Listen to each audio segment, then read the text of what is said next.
ಮುಂದಿನ ವರ್ಷ ನನ್ನ ಮಗಳ ಬಗ್ಗೆ ಹೇಳಿದ್ರಿ, ಬೆಳೀತಾಳೆ, ಅಷ್ಟಷ್ಟು ದೊಡ್ಡವಳಾಗ್ತಾಳೆ. ಒಂದಂತೂ ಸತ್ಯ ಸರ್, ನನ್ಕಿನ್ನ 10ರಷ್ಟು ದೊಡ್ಡ ಒಳ್ಳೆ ಕೈ ಮನಸ್ಸಿದೆ, ಅಷ್ಟೇ ಕೈ ಹಿಡಿತಾಳೆ. ನನ್ನ ಅಭಿಮಾನಿಗಳಿದ್ದಾರೆ, ನನ್ನ ಸ್ನೇಹಿತರಿದ್ದಾರೆ. ಯಾಕೆ ಸರ್ ನಿಮ್ಮಲ್ಲೇ ಎಷ್ಟೋ ಜನ ಪ್ರೀತಿ ಮಾಡಿದ್ದೀರಾ ವಾಯ್ಸ್ ನನ್ನ ಮೇಲೆ? ಈಗ ನಾನು ನಿಮಗೆ ಕೇಳಬೇಕು ಒಂದು ಪ್ರಶ್ನೆ, ಉತ್ತರ ಕೊಡ್ತೀರಾ? ಕರೆಕ್ಟಾಗಿ ಮಾತಾಡಿದ್ರಿ ಸರ್. ಇಲ್ಲ, ನಂದೊಂದು ಪ್ರಶ್ನೆ. ಅಲ್ಲಲ್ಲ, ಸೋಷಿಯಲ್ ಒಂದು ಪ್ರೀತಿಯಿಂದ ಚಪ್ಪಾಳೆ ತಟ್ಟೋ ವಿಡಿಯೋ ಬಗ್ಗೆ ಒಂದು ಪ್ರಶ್ನೆ ಕೇಳಿಲ್ಲ ನೀವು. ಕೇಳ್ತಾ ಇದ್ದೀನಿ. ಇಲ್ಲ ಸರ್, ಫಸ್ಟೇ ಅಲ್ಲಿಗೆ ಹೋಗ್ಬಿಟ್ರಿ ಅಂದ್ರೆ ನಾನು ನಿಮಗೆ ಕೇಳಿಸ್ಕೊಳ್ರಿ. ನಿಮಗೆ ನಾನು ಕೇಳಬೇಕಾಗಿರೋದು, ನಿಮಗೆ ಉತ್ತರ ಸಿಗ್ತಾ ಇರಬೇಕಾದ್ರೆ ಆ ಪ್ರಶ್ನೆ. ಸಿನಿಮಾಗೆ ಇಷ್ಟು ವರ್ಷ ನೀವು ಅದ್ರ ಬದಲು ಮೈಕ್ ಎತ್ಕೊಂಡು ಆ ಕಡೆ ತಿರುಗಿ ಖುಷಿ ಆಗೋಯ್ತು ಅಂತ ಕೂತ್ಬಿಟ್ಟಿದ್ದೆ, ಪ್ರಶ್ನೆನೇ ಇಲ್ಲ.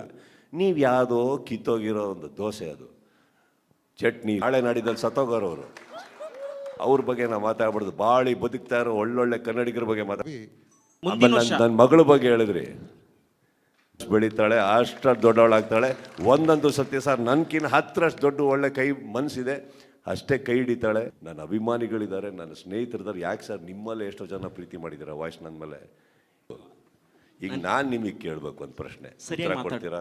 ಕರೆಕ್ಟಾಗಿ ಮಾತಾಡಿದ್ರಿ ಸರ್. ಇಲ್ಲ, ನಂದೊಂದು ಪ್ರಶ್ನೆ. ಅಲ್ಲಲ್ಲ, ಸೋಷಿಯಲ್ ಒಂದು ಪ್ರೀತಿಯಿಂದ ಚಪ್ಪಾಳೆ ತಟ್ಟೋ ವಿಡಿಯೋ ಬಗ್ಗೆ ಒಂದು ಪ್ರಶ್ನೆ ಕೇಳಿಲ್ಲ ನೀವು. ಕೇಳ್ತಾ ಇದ್ದೀನಿ. ಇಲ್ಲ ಸರ್, ಫಸ್ಟೇ ಅಲ್ಲಿಗೆ ಹೋಗ್ಬಿಟ್ರಿ ಅಂದ್ರೆ ನಾನು ನಿಮಗೆ ಕೇಳಿಸ್ಕೊಳ್ರಿ.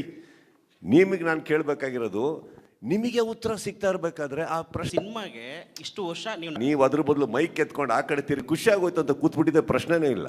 ನೀವು ಯಾವುದೋ ಕಿತ್ತೋಗಿರೋ ಒಂದು ದೋಸೆ, ಅದು ಚಟ್ನಿ, ನಾಳೆ ನಾಡಿದಲ್ಲಿ ಸತ್ತೋಗೋರವರು, ಅವ್ರ ಬಗ್ಗೆ ನಾವು ಮಾತಾಡ್ಬಾರ್ದು. ಬಾಳಿ ಬದುಕ್ತಾ ಇರೋ ಒಳ್ಳೊಳ್ಳೆ ಕನ್ನಡಿಗರ ಬಗ್ಗೆ